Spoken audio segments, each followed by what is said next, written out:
صلی اللہ علی محمد صلی اللہ علیہ وسلم.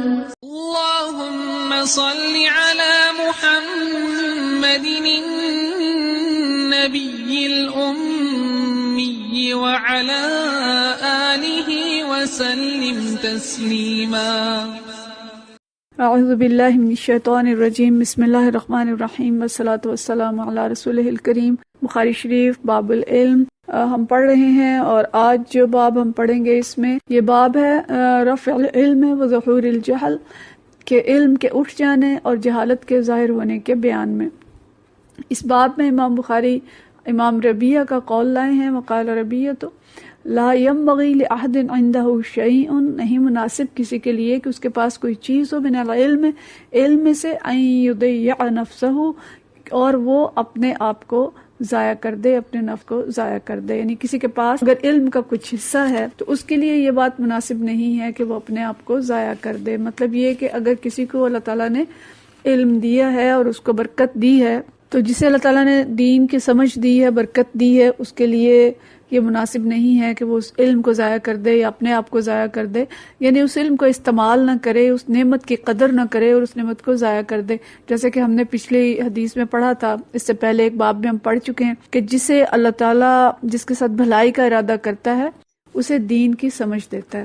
تو اللہ تعالیٰ بھلائی کا ارادہ کرے، دین کی سمجھ دے، اور جس شخص کو دین کی سمجھ دے وہ اس کی قدردانی نہ کرے اور اس کو لے کے بیٹھ جائے، اس کو آگے نہ پہنچائے، تو اللہ تعالیٰ کے اس انعام اور احسان کو لے کے بیٹھ جانا نہیں، بلکہ جب دین سیکھ لیا، سمجھ لیا، تو جتنا سیکھتے گئے اس کو آگے پہنچانے کی کوشش کریں. اس لیے کہ نبی کریم صلی اللہ علیہ وسلم کا یہ بھی فرمان ہے کہ بلغوا عنی ولو آیہ، کہ مجھ سے اگر ایک حدیث بھی تمہیں ملتی ہے، ایک آیت بھی اگر سنتے ہو سمجھتے ہو تو اس کو آگے پہنچاؤ.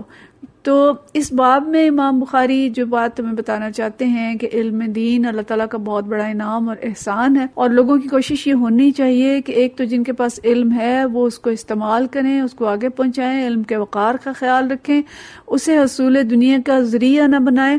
اور دوسری بات یہ کہ اس سے پہلے کہ اللہ تعالیٰ علم اٹھا لے، اس علم کو زیادہ سے زیادہ پھیلا دیں اور خود بھی حاصل کر لیں اور دوسروں کو بھی پہنچا دیں. تو اس کی قدردانی کریں. یہ ربیہ جن کا ذکر آیا ہے، امام ربیہ ان کے بہت بڑے عالم تھے اور امام مالک رحمۃ اللہ علیہ کے زمانے میں تھے اور ان کے استاد تھے. میں تھوڑا سا ان کا تذکرہ کرنا چاہوں گی، ہو سکتا ہے آپ میں سے کسی نے ان کے بارے میں پڑھا ہو.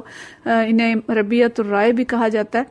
تو یہ وہ بزرگ ہیں کہ جن کے بارے میں ایک روایت آتی ہے کہ ان کے والد جو ہیں وہ غزوہ پہ جنگ پہ چلے گئے تھے، جہاد کے لیے چلے گئے تھے. اس وقت ان کی بیوی جو تھیں وہ امید سے تھیں، یہ بھی پیدا نہیں ہوئے تھے، اور وہ خراسان کی طرف گئے مدینہ سے، اور اتنا عرصہ انہیں لگ گیا کہ 27 سال تک وہ واپس نہ آ سکے. اور ان کے پاس جو سرمایہ تھا 2000 دینار یا اشرفیاں ذکر آتا ہے، وہ دے گئے اپنی بیوی کو کہ ان کو تم استعمال کر لینا.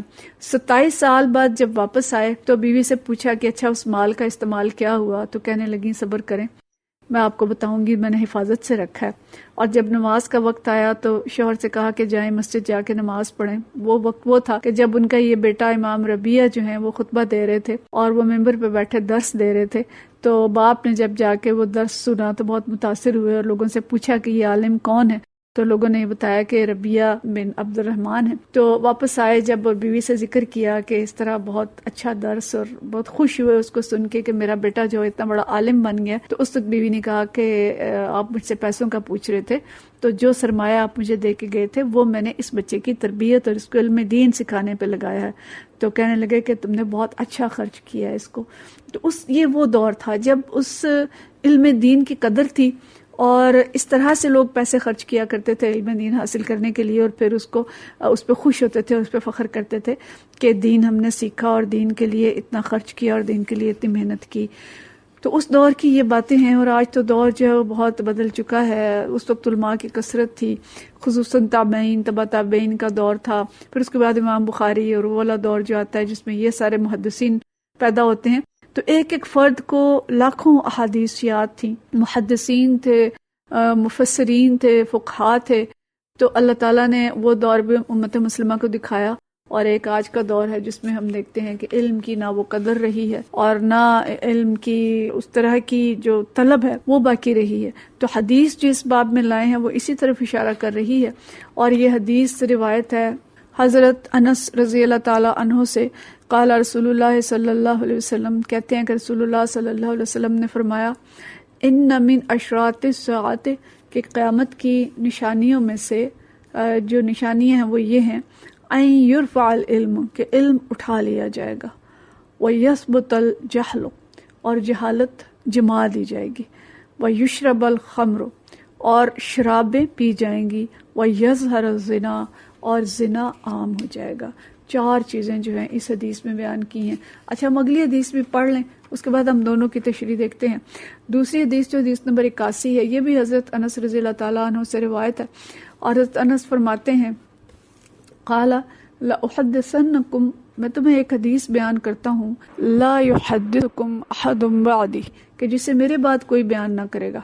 یعنی یہ آخری صحابی رسول صلی اللہ علیہ وسلم تھے حضرت انس، اس علاقے میں جہاں یہ رہ رہے تھے، اور ان کا یہ خیال تھا کہ میرے فوت ہو جانے کے بعد کوئی اور صحابی باقی نہیں رہیں گے جو آپ کو براہ راست رسول اللہ صلی اللہ علیہ وسلم سے حدیث بیان کریں، اس لیے میں بیان کر رہا ہوں. اس کے بعد تم ڈائریکٹ حدیث جو ہے وہ کسی صحابی سے نہیں سنو گے. بہت طویل عمر تھی ان کی، اور انہوں نے بہت دین پھیلایا. تو فرماتے ہیں، سمیت رسول اللہ صلی اللہ علیہ وسلم، میں نے نبی کریم صلی اللہ علیہ وسلم کو فرماتے سنا ہے، یقول، وہ کہتے تھے، من اشراط الساعۃ، کہ قیامت کی جو نشانی ہیں اس میں سے وہ نشانیاں کیا ہیں، ان یقل العلم، کہ علم کم ہو جائے گا. پیچھے کہا کہ علم اٹھا لیا جائے گا، اس حدیث میں آیا کہ علم کم ہو جائے گا. وَيَظْهَرَ الْجَهْلُ، اور جہالت زور پکڑ جائے گی. وَيَظْهَرَ الزِّنَا، اور زنا عام ہو جائے گا. وَتَكْثُرَ النِّسَاءُ، اور عورتیں زیادہ ہو جائیں گی. وَيَقِلَّ الرِّجَالُ، اور مرد کم ہو جائیں گے. حَتَّى يَكُونَ لِخَمْسِينَ امْرَأَةً الْقَيِّمُ الْوَاحِدُ، کیا ہوگا کہ 50 عورتوں کا جو ذمہ دار مرد ہوگا، نگران ہوگا، وہ ایک ہوگا. تو ان حدیث میں جو چیزیں ہمیں بتائی گئی ہیں کہ جہالت عام ہو جائے گی اور دین کا علم اٹھا لیا جائے گا. تو دین کا علم اٹھانے سے مراد یہ نہیں ہے کہ عالم تو باقی ہوں گے اور ان کے سینے سے علم نکل جائے گا، بلکہ اس کا مقصد یہ ہے کہ علماء دن بدن کم ہوتے چلے جائیں گے، علماء کم ہوتے چلے جائیں گے، اور جاہلوں کی آبادی جو ہے وہ بڑھتی جائے گی. اور ایسا وقت آئے گا کہ بعض پورے علاقوں میں خال کہیں عالم دین ملیں گے، اور پھر ایسا وقت آئے گا کہ جو علماء ہیں وہ بالکل ختم ہو جائیں گے، اور نئے جو لوگ باقی دنیا میں بچیں گے انہیں علم کا شوق نہیں ہوگا، اور وہ دین کے علم کو ایک بیکار اور بے فائدہ چیز سمجھیں گے. تو ظاہر ہے اس کے نتیجے میں کیا ہوگا کہ جہالت عام ہو جائے گی، اور جب جہالت عام ہوگی، دین کی سمجھ باقی نہیں رہے گی، تو ظاہر ہے بے دینی اور وہ تمام کام جو ممنوع ہیں دین میں، یا جو انسانیت کے نقصان کے کام ہیں، وہ بڑھ جائیں گے. یعنی جیسے ہم آج کا دور دیکھ رہے ہیں کہ آج کے دور میں دین اجنبی ہو چکا ہے، اور علماء جو جتنے بھی ہمارے سکہ علماء اور بڑے علماء تھے وہ دن بدن اٹھتے جا رہے ہیں، اور ابھی علماء ہیں، ایسا نہیں ہے کبھی ختم نہیں ہوئے.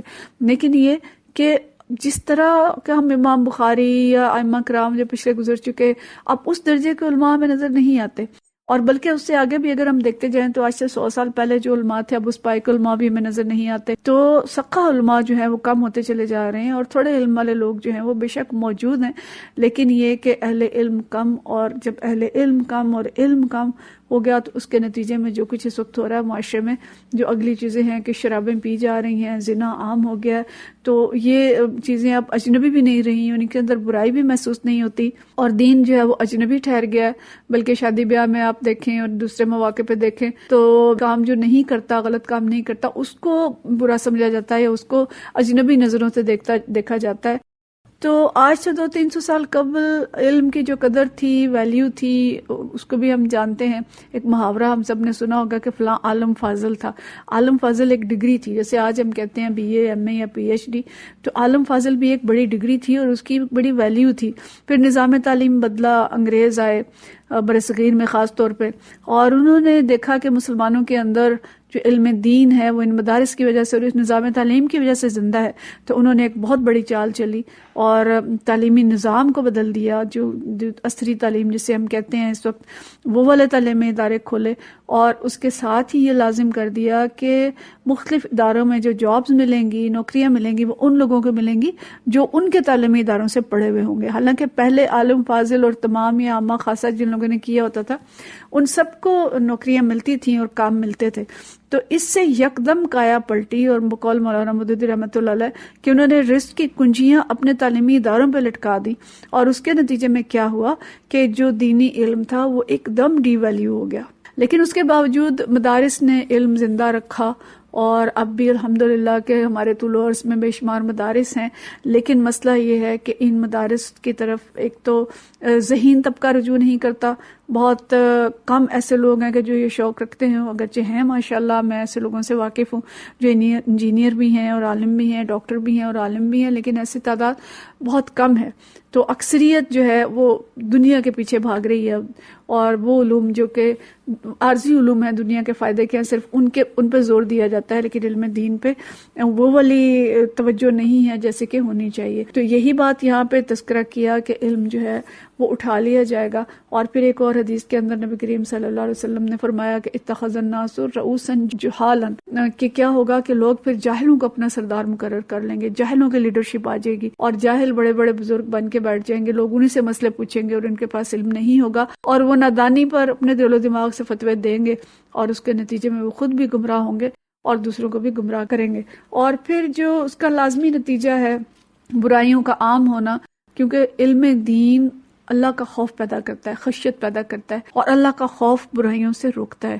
تو جب دین نہیں ہوگا، بے دینی ہوگی، تو شرابیں پی جائیں گی، اور پھر جب شراب پی جائے گی تو ڈیفینیٹلی اس کے نتیجے میں زنا ہوگا. تو نبی کریم صلی اللہ علیہ وسلم کی ایک روایت یہ بھی ہے جس میں آپ نے فرمایا کہ وہ لوگ شراب کے نام کو تبدیل کر لیں گے، شراب کے نام کو تبدیل کر کے پیا جائے گا، اور پھر کہیں گے ہم شراب تو نہیں پیتے. اور ابھی آج کل جیسے سود کو منافع کہتے ہیں، رشوت کو چائے پانی کہتے ہیں، تو اسی طرح سے شراب کے بھی مختلف نام ہیں.